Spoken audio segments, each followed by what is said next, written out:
आता आपण विद्या प्रतिष्ठानमध्ये जाऊयात। तिथून आपले प्रतिनिधी प्रताप नाईक आपल्यासोबत आहेत। तिथे थोड्याच वेळात अजित पवारांचं पार्थिव आणलं जाणार आहे। आपण प्रताप नाईक यांच्याकडून जाणून घेऊयात। प्रताप, कधीपर्यंत अजित पवारांचं पार्थिव तिथे आणलं जाईल?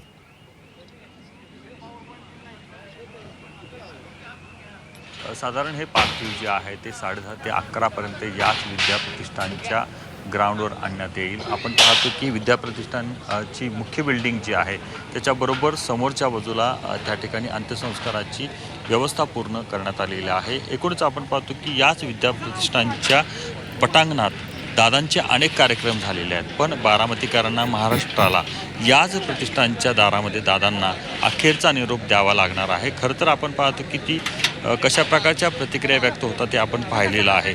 एकूणच आपण पाहतो की इथं पूर्ण तयारी झालेली आहे।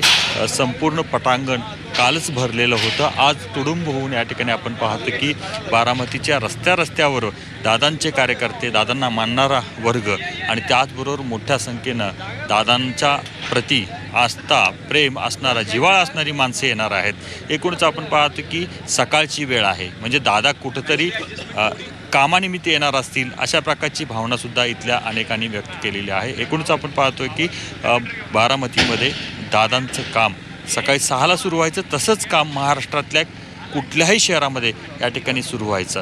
दादा म्हणजे एक दादागिरी होती, रागवायचे, चिडायचे, पण नंतर मात्र पाठीवर थाप मारून बोल तुझं काय काम होतं, ही जी भावना आहे ती प्रत्येकाच्या मनामध्ये या ठिकाणी दिसून येते। अवघ्या काहीच वेळेत म्हणजे आपण पाहतो की बघता 2-3 तास निघून जातील, कारण कालच दादांना जाऊन जवळपास आता आपण पाहतो की 24 तास होत आले आणि त्याच्यानंतर आता आपण पाहतो की अखेरचा निरोप दादांना या ठिकाणी दिला जाणार आहे। समोरच्या बाजूला कालच दादांचं पार्थिव ठेवण्यात आलेलं होतं आणि हजारोंच्या संख्येनं या ठिकाणी लोक येऊन दादांची आदरांजली त्यांना वाहिलेली आहे, त्यांचं अखेरचं दर्शन घेतलेलं आहे। पण आज मात्र दादांना अखेरचा निरोप दिला जाणार आहे।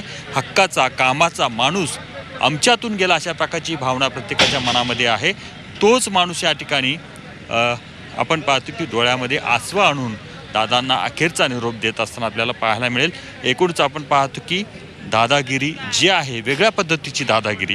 खरं तर आपण पाहतो की काय काम आहे बोल तुझं, असं म्हणत दादा प्रत्येकाचे अर्ज घ्यायचे, कागद घ्यायची। ज्या वेळेला दादांचा अपघात झाला त्यावेळेला देखील आपण पाहिलं की हेलिकॉप्टरमधून कागदांचा बंच पडला होता। म्हणजे दादाने देखील आपल्या या सर्व कारकिर्दीमध्ये कशा प्रकारचा संच जमा केला होता लोकांचा हे दिसून येतं आहे। एकूणच आपण पाहतो की दादांचं वलय सर्वसामान्य लोकांमध्ये, कार्यकर्त्यांमध्ये तर होतंच, पण नेत्यांमध्ये देखील होतं। तर एक किस्सा मला आठवतो, ज्यावेळेला दादा कोल्हापूरला आलेले होते त्यावेळेला हसन मुश्रीफ यांना म्हटलं होतं की दादांशी बोलून त्यांना एक मुलाखतीसाठी वेळ घेऊन द्या।